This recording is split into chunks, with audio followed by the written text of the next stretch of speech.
আসসালামু আলাইকুম, কেমন আছেন সবাই? আজকে একটা ভর্তা রেসিপি নিয়ে এসেছি। এই ভর্তার সাথে বাঙালির অনেক আবেগ জড়িয়ে আছে। আমি এখানে আজকে তৈরি করব দুই ধরনের চাপা শুটকির ভর্তা। তো আমি এখানে কিছু চাপা শুটকি নিয়েছি আর নিয়েছি জালি কুমড়োর পাতা। এখানে দু ধরনের পাতা আছে, একটু একটু শক্ত সাইজের আর কিছু হচ্ছে একদম কচি পাতা। পাতাগুলোকে ভালোভাবে ধুয়ে পরিষ্কার করে নিব। এদিকে চাপা শুটকিগুলোকে ধুয়ে পানি ঝরিয়ে নিব। তারপর চুলায় একটা তাওয়া বসিয়ে দিব। তাওয়াটা গরম হলে শুটকিগুলোকে দিয়ে দিব। শুটকিগুলোকে খুব ভালো করে একটা পাশ ভেজে নিব। যখন শুটকিগুলো নরম হয়ে যাবে তখন শুটকিগুলোকে উল্টে দিব। অপর পাশটাও সেমভাবেই ভেজে নিব, যাতে শুটকিগুলো একটু সফট হয়ে আসে। এদিকে অন্যদিকে একটা তাওয়া বসিয়ে দিয়েছি, আর সেই তাওয়ার মধ্যে এই যে আমি দুধনের পাতা নিয়েছিলাম, কচি পাতা, সেই কচি পাতাটাকে আরেকটা তাওয়ায় দিয়ে দিব। দিয়ে উপরে সামান্য পরিমাণে একটু পানি দিয়ে ঢাকনা দিয়ে ঢেকে দিব। যখন একটা পাশ নরম হয়ে আসবে তখন সেটাকে উল্টে দিব। দিয়ে অপর পাশটাও একটু ঢাকনা দিয়ে ঢেকে দিব।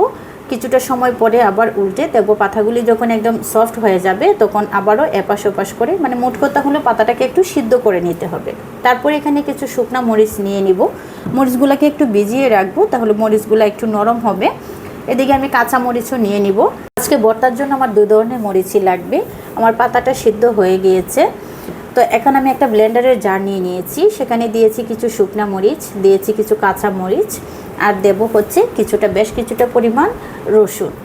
তারপরে যে চেপাগুলি পরিষ্কার করে রেখেছিলাম সেই চেপাগুলি ওটার মধ্যে দিয়ে দিব। কিছুটা পরিমাণ পানি দিয়ে এটাকে ব্লেন্ড করে নিব। এদিকে আমার বাগানে চলে আসলাম। এই যে আমার ছোট্ট একটা বাগান, আমার বারান্দা বাগান এটা। তো এখানে আসছি মূলত এই যে ধনিয়া পাতা দেখতেছেন, এই ধনিয়া পাতা নিব। এই ভর্তার মধ্যে হচ্ছে আজকে আমি কিছুটা ধনিয়া পাতা দেব, তাই আসলাম বাগানে কিছুটা ধনিয়া পাতা নিতে। আর সেই সুযোগে আপনাদেরকে দেখিয়েও দিলাম আমার বাগানটা। তো এই যে ব্লেন্ড করার পর আমি একটা বাটিতে নিয়ে নিলাম, ধনিয়া পাতা কুচি দিয়ে দিলাম বেশ কিছু পেঁয়াজ কুচি, এখানে কিছু কাঁচামরিচ কুচি করে দিয়ে দিলাম। দিয়ে সমস্ত কিছুকে একটু ভালো করে মিক্স করে নিই। ভর্তাটাকে একটা সাইডে রেখে দিব। তারপর ভরা বানাতে চলে আসলাম। এখানে একটা পাতার মাঝখানে কিছুটা পরিমাণ ভর্তা দিয়ে নিচের পাশটা উপরে দিয়ে অনেকটা এভাবে ভাঁজ দিতে হবে, মানে চমচার শেপে অনেকটা ভাঁজ হবে এটা। তো পাতাটাকে এপাশ ওপাশ করে ভাঁজ করে একটা টুথপিক দিয়ে আটকে দিব, যেন ভর্তাটা পাতার বাহিরে না আসে। তো এভাবে করে আমি সবগুলি বানিয়ে নিব। এই যে দেখতে পাচ্ছেন বাহিরে কোনো ভর্তা বের হচ্ছে না। আপনাদের সুবিধার্থে আমি আরেকটা বানিয়ে দেখালাম। যদিও এই ভর্তাটা অনেকেই বানান, আমি খেয়েছি বেশ কয়েক জায়গায়, মানে অসম্ভব মজাদার একটা ভর্তা বড়া। মানে আপনারা যারা এখনও ট্রাই করেন নাই একবার হলেও এটা ট্রাই করবেন। ভীষণ মজার একটা ভর্তা বড়া। মানে আমরা বাঙালি, এই ভর্তা হলে আমরা দেখা যায় অনায়াসে মাছ মাংস ছাড়া আমরা খেয়ে নিতে পারি। এই যে আমার রেডি হয়ে গেল, বেশ কিছু বড়া হয়েছে। এই যে আমার বড় ছেলে, সে শুধু অপেক্ষা করতেছে যে বড়াগুলি কখন হবে আর সে এটা টেস্ট করবে। তো সে আমার পিছনে ঘোরাঘুরি করতেছে। এখানে চুলায় কিছুটা তেল দিয়ে দিয়েছি। তেলটা গরম হলে আমি এই বড়াগুলি এক এক করে ছেড়ে দিব তেলের মধ্যে। বেশ গরম তেলের মধ্যে ছাড়তে হবে। তারপর একটা ঢাকনা দিয়ে কিছু সময় একটা পাশ ভেজে নিব।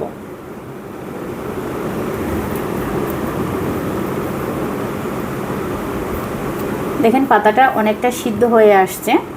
উপর পাশটার কালার যখন চেঞ্জ হয়ে যাবে তখন উল্টে দিতে হবে, আর খুব আলতোভাবে উল্টাতে হবে, কারণ এটার ভিতরে একদম নরম জিনিস আছে আর পাতার মধ্যে সেটা খুব শক্ত না, জিনিসটা একদম নরম। তাই খুব আলতোভাবে সেটাকে উল্টে দিয়ে আবারও অপর পাশটা ভেজে নিব।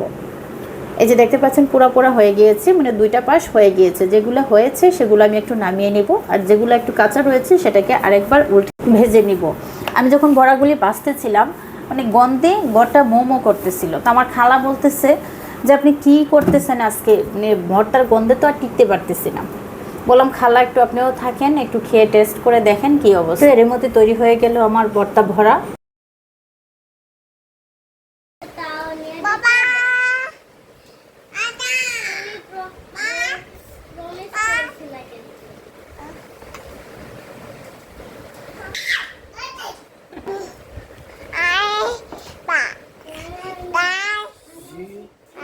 ছেলেকে ভাত দিয়ে খেতে দিলাম, কিন্তু সে ভাত দিয়ে খাবে না, সে এমনিতে খাবে। তো ভর্তা যেহেতু ভীষণ ঝাল হয়েছে, তো সে এমনি যখন মুখে দিল এত পরিমাণে ঝাল লেগেছে, আর সাথে সাথে পানি খেয়ে নিল। আর ছোটোজন তার বাবাকে ডেকে নিয়ে আসতেছে যে ভাত রেডি হয়ে গেছে, আসো।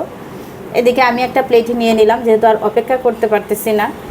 ভর্তা, 2 ধরনের ভর্তা আর হচ্ছে গরম গরম ভাত, তো অপেক্ষা করার মতো না। আমি এদিকে খেতে বসে গেলাম।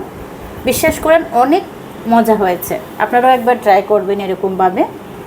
তো আজ এ পর্যন্তই, ভালো থাকবেন সবাই। আমাদের চ্যানেলটাকে সাবস্ক্রাইব করে দিবেন, ফ্রেন্ডস অ্যান্ড ফ্যামিলির সাথে শেয়ার করবেন, আর আমাদের চ্যানেলের সাথেই থাকবেন, দোয়া করবেন আমাদের জন্য। ভালো থাকেন সবাই, আল্লাহ হাফেজ।